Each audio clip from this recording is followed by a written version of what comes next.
sci-fi and fantasy short stories. Tomorrow, we will go yak herding by Michelle Ann King. Jessica answers the phone without opening her eyes, knowing it'll be Sarah. They've sworn to check in at least once a day, no matter what, until either Jess makes it to Sarah's house or things go back to normal. Or until the communications network goes down for good, of course, although they don't talk about that one. "Hi," Jessica says. "I'm okay. You?" "All good," Sarah says. "Everything's still fine here. Where are you?" "Grantham. I stopped at a hotel last night." "Are you sure? Have you checked?" "Of course Jessica starts, then realizes what she's saying. These days, surety is rapidly becoming an obsolete notion. She forces her eyes open and sits up. Instead of a narrow hotel bed, she's lying on a square bale of hay. A bag of sliced carrots rests in her lap, and a small brown goat is asleep on her foot. "Ah," she says. "Looks like it turned into a petting zoo in the night. Lots of goats."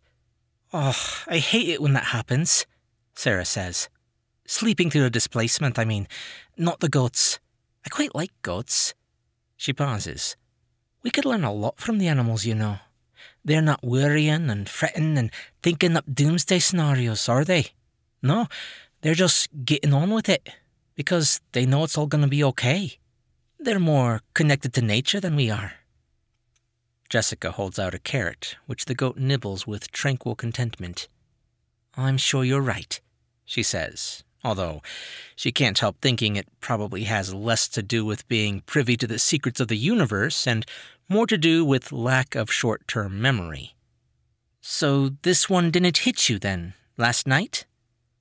Scientific study of the displacements is a new and mostly untested field. For at least the first few weeks, it was all written off as practical jokes, mistakes, or overactive imaginations. It wasn't until Buckingham Palace became a theme park that it started to be taken seriously. But data is still patchy, and if there's a pattern to the way the displacements hit, nobody's identified it yet. One that turns a hotel into a petting zoo in Grantham might do little more than misplace a sock by the time it reaches Scotland. "No," Sarah says. "Well, not much. I mean, the house is a bungalow now, but that's okay. I don't think I left anything important upstairs. And it's grown a nicer extension, so I've still got a guest room. And a jacuzzi now. So hurry up, eh? We can have a spa day when you get here." "That'll be great," Jessica says. "Okay, I'm getting back on the road now. If I don't see you tonight, I'll give you a ring tomorrow." She slides off the hay, wipes her palms free of goat spit, and looks around for an exit. Her own house had changed into a bungalow too, for a while. Then it disappeared completely. She came home from work last week and found a small, half-built shopping center called the Middleton Mall where her street used to be. It was kitted out with teeth-whitening booths, tanning salons, and a fully equipped Starbucks. At first, she found that oddly comforting. Could it really be the end of civilization if you could still get a skinny, sugar-free hazelnut latte? But by the time she'd finished her coffee, the Starbucks had been replaced by a display stand advertising a will-writing service, which hadn't seemed like such a good omen at all. A little way along the path, there's a row of rabbit hutches. Standing behind them is a 50-ish man in a blue suit. Pinned to his jacket is a name badge that says Derek. "Good morning," he says. "Will you be checking out today?" Yes? That'll be £34, please." Jessica looks in her backpack. Inside is a cabbage, a pack of cards, and a Stephen King paperback. Derek frowns. "I'm afraid we only accept cash or He breaks off, and when Jessica looks up again, they're standing in what appears to be a tea room. Jessica breathes out hard. New buildings can be bad if they go up when you're standing in the wrong place. such as where the new fixtures and fittings are going to be. In this case, the tea room's front door is a few inches to her left. A near miss. She moves away from the door just as an old woman in a black raincoat walks through it. "Hello there," the woman says, pulling a scarf from her hair. "Well, this isn't the chiropodists, is it? Still, it looks like it might be more fun. I'm Betty. Pleased to meet you. Shall we have some coffee and cake?" Derek backs away and shakes his head. He goes on shaking it for a long time. Betty shrugs and makes coffee for herself and Jessica using a state-of-the-art machine that looks like it performs heart bypass surgery as a sideline. Maybe it does. You never know these days. A couple of goats wander in. Jessica sets down a plate of muffins for them. "Please, don't encourage them," Derek says. "We don't have a license to keep goats on the premises."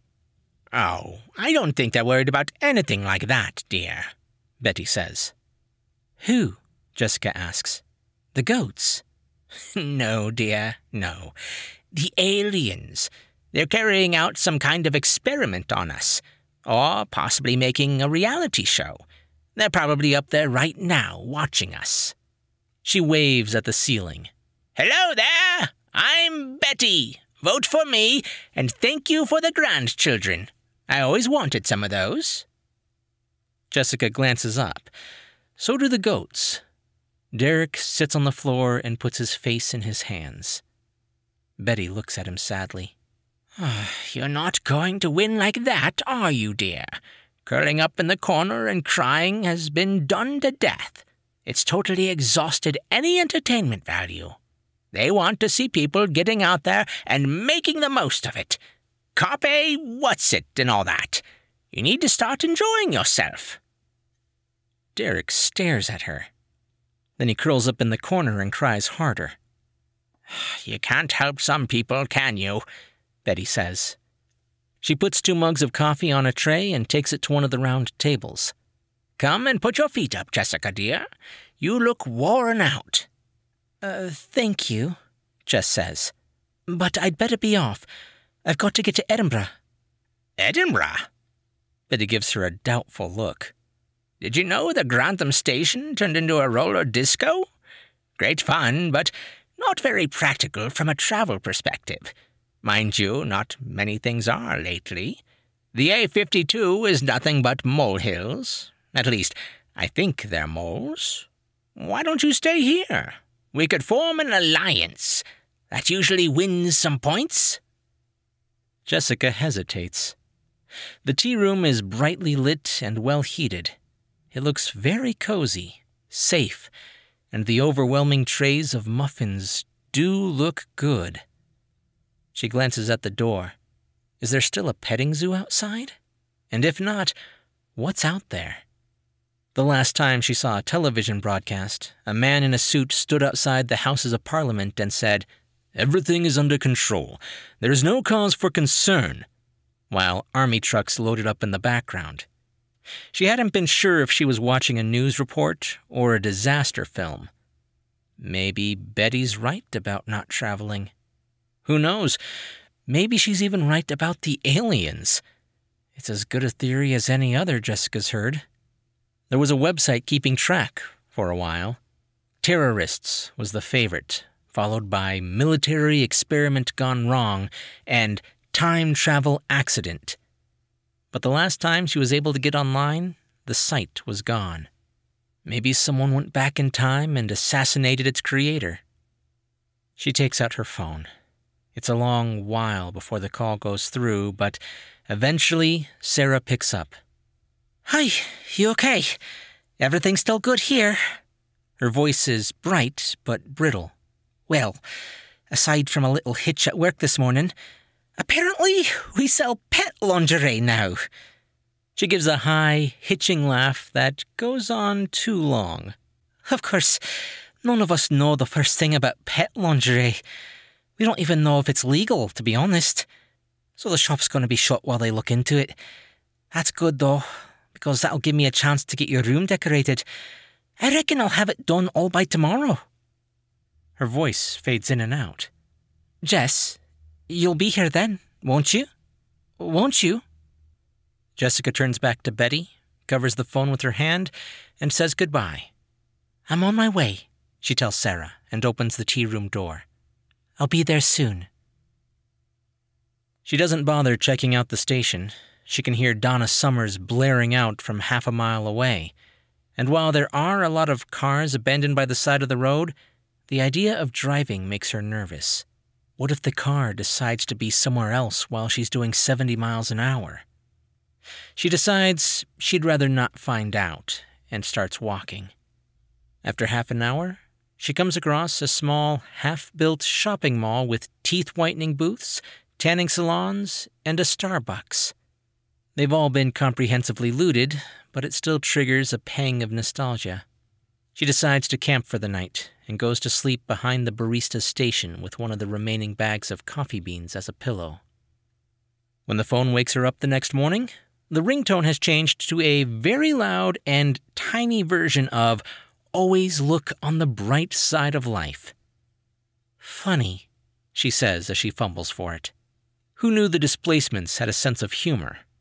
She swipes her finger across the screen, and the music stops. Hi, I'm okay. You? All good, Sarah says. Everything's still fine here, as usual. Where are you? You must be close now. Jessica checks. The deserted Starbucks is still a deserted Starbucks. She picks her way across the broken glass littering the floor of the mall and heads towards the exit. There's a sign above it that tells her she's in the Middleton Mall, Islington. She closes her eyes and lets her head drop. Funny, she whispers. What? Did you say something? Jess? She lifts the phone back to her ear. Yes, sorry, I'm here. She stares at the sign. I'm in Newcastle, not far now. Brilliant. Hey, did you see the telly was back on last night? They had the Prime Minister on the news in that bunker thing. He said they've developed an algorithm that can predict the displacements. And MI5 are interrogating another bunch of terrorists, so they're bound to find out how to fix it soon. He said everything's going to go back to normal by Christmas. Isn't that great news? Jessica says, It certainly is. Okay, I'm getting back on the road now. If I don't see you tonight, I'll give you a ring tomorrow. What she doesn't say is that Christmas was last month. Islington, if that's really where she is, has become a forest. The ground is springy underfoot and covered with large, flat mushrooms. Jessica walks all day and most of the night and eventually emerges into a clearing, which becomes a car park. She follows the exit signs to the back door of what appears to be a casino. The door's unlocked, so she slips inside. All the lights are on, and the slot machines play a constant, jangly tune. One of them is flashing jackpot and dispensing streams of chocolates onto the floor. Above the music, she can hear a sound that could be sirens, and another sound that could be gunfire. She looks around, but there are no windows. She phones Sarah. Hi. Hi, are you here? I've been looking out the window, but I can't see you. No, I've got a little ways to go yet.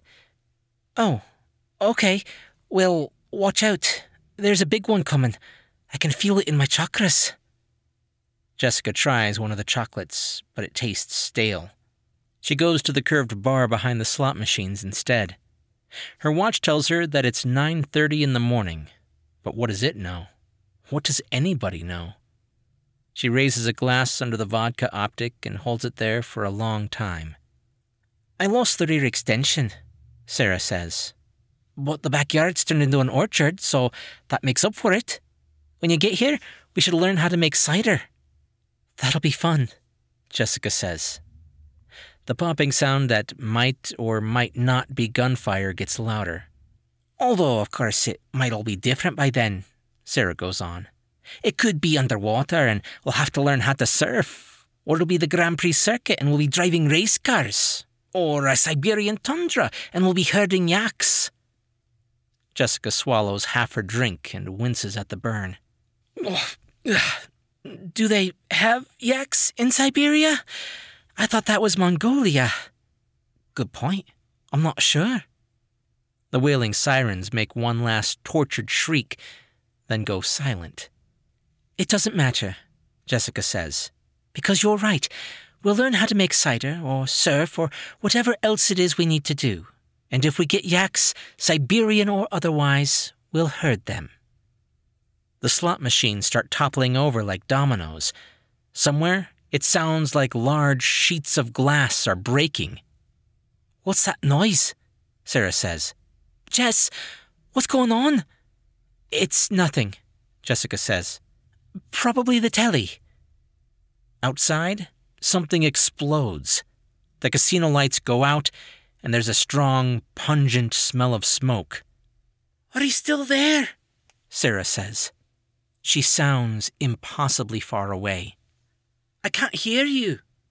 I'm here, Jessica says, but she can barely hear her own voice over the static on the line and a low, groaning sound from outside that she can't identify.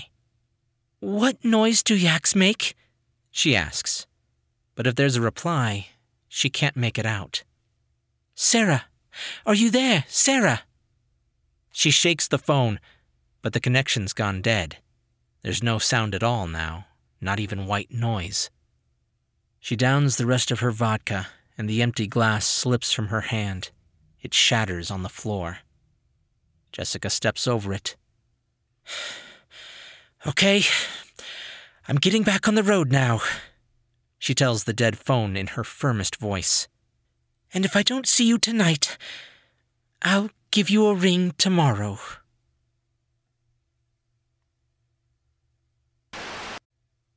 Michelle Ann King is a short story writer from Essex, England. Her stories of fantasy, science fiction, crime, and horror have appeared in over 100 different venues, including Strange Horizons, Interzone, Black Static, and Orson Scott Card's Intergalactic Medicine Show. Her collections are available in ebook and paperback from Amazon and other online retailers, and the links to her published stories can be found at her website, www.transientcactus.co.uk. Hey guys, thanks for listening. I really hope you liked that story. That one definitely tickled my funny bone. I don't know what it is, but just that premise is so good. And I'm right there with Betty. It's gotta be aliens just messing with people for a reality TV show. If you guys like this story, be sure to leave a thumbs up and a comment if you're on YouTube. And if you're listening to the podcast, just be sure to subscribe for more brand new short stories. I'm Chris Herron, and that's it for today's Tall Tale TV.